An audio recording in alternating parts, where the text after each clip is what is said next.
Capítulo 12. Quando tudo falhar, tente este recurso. Charles Schwab era chefe do gerente de uma usina na qual os operários não vinham batendo as metas de produtividade. Como pode um gerente tão competente como o senhor não conseguir alcançar a meta de produção? Não sei, respondeu o gerente.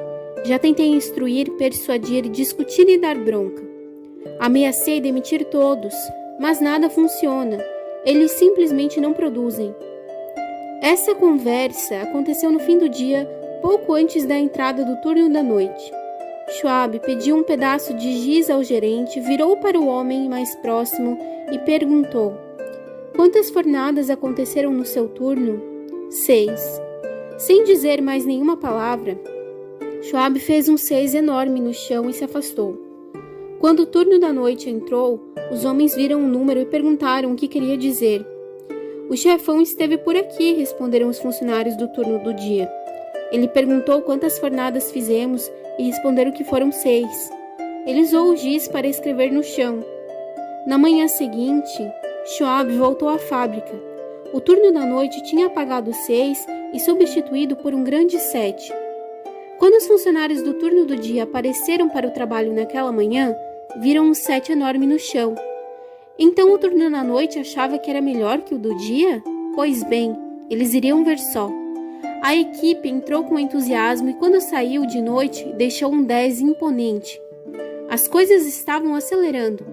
Em pouco tempo, a unidade que estava ficando para trás em termos de produtividade passou a produzir mais do que todas as outras da empresa. O princípio? Charles Schwab explicará com suas próprias palavras. Para fazer as coisas acontecerem, é preciso estimular a competição, diz ele. Não estou sugerindo uma competição sórdida por dinheiro, mas pelo desejo de superação. O desejo de superação, um desafio, uma provocação. Esse é um modo infalível de instigar as pessoas. Sem um desafio, Theodore Roosevelt jamais teria sido presidente dos Estados Unidos. Ele havia acabado de retornar de Cuba quando foi escolhido para ser candidato ao governo do estado de Nova York. A oposição descobriu que ele não era mais um residente legal no estado. Assustado, Roosevelt pensou em retirar a candidatura. Thomas Collier Platt, na época senador por Nova York, virou-se para Roosevelt e em voz alta lançou um desafio. "O herói de San Juan Hill é um covarde?" Roosevelt permaneceu na luta e o resto é história. Aquele desafio não apenas mudou sua vida, como também teve efeito real no futuro do país. O lema da Guarda Real na Grécia Antiga era: "Todos os homens têm medos, mas os corajosos os enfrentam e vão em frente, às vezes rumo à morte, mas sempre rumo à vitória." Que desafio pode ser maior do que superar os medos? Quando foi governador de Nova York, Al Smith teve que encarar um desafio. Sing Sing, a famosa penitenciária, estava sem diretor. Escândalos e rumores terríveis estavam acabando com a prisão. Smith precisava de um homem de pulso forte no comando, um homem de ferro. Mas quem? Mandou chamar Lewis E. Lawes, de New Hampton. "Que tal assumir o comando de Sing Sing?" perguntou Smith alegremente quando estava frente a frente com Lawes. "O lugar precisa de uma pessoa experiente." Lawes ficou atônito.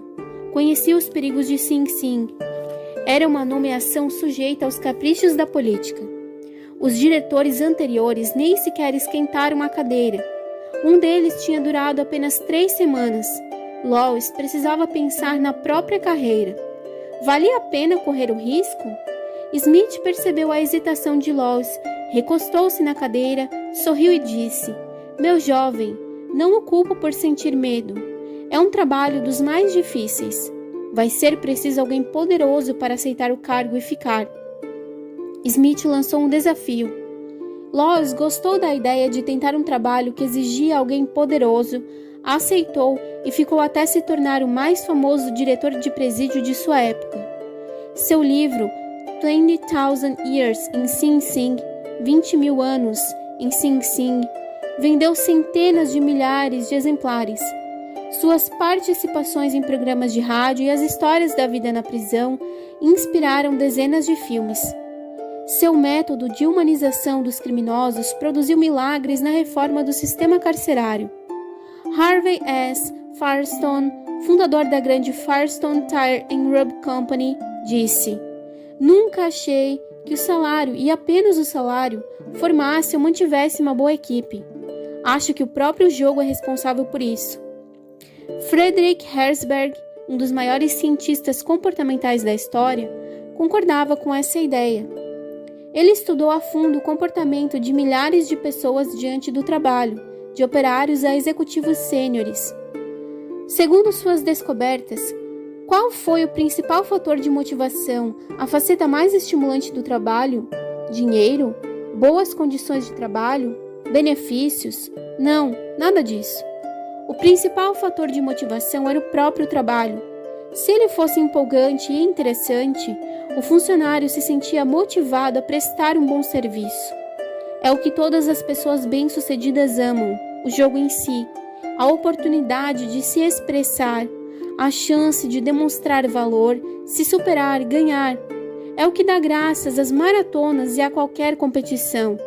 O desejo de superação, o desejo de se sentir importante. Princípio 12. Lance um desafio.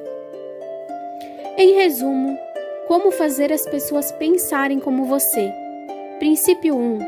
A única forma de se dar bem numa discussão é evitando-a. Princípio 2. Demonstre respeito pela opinião alheia. Nunca diga você está errado. Princípio 3. Se estiver errado, admita depressa e de maneira enfática. Princípio 4. Comece sendo amigável. Princípio 5. Faça com que o outro diga sim imediatamente. Princípio 6. Deixe o outro falar durante a maior parte da conversa. Princípio 7. Deixe a outra pessoa sentir que a ideia é dela. Princípio 8. Tente honestamente enxergar as coisas do ponto de vista do outro. Princípio 9. Demonstre compaixão e compreensão diante das ideias e dos desejos do outro. Princípio 10. Apele para motivos mais nobres. Princípio 11. Dramatize suas ideias. Princípio 12. Lance um desafio.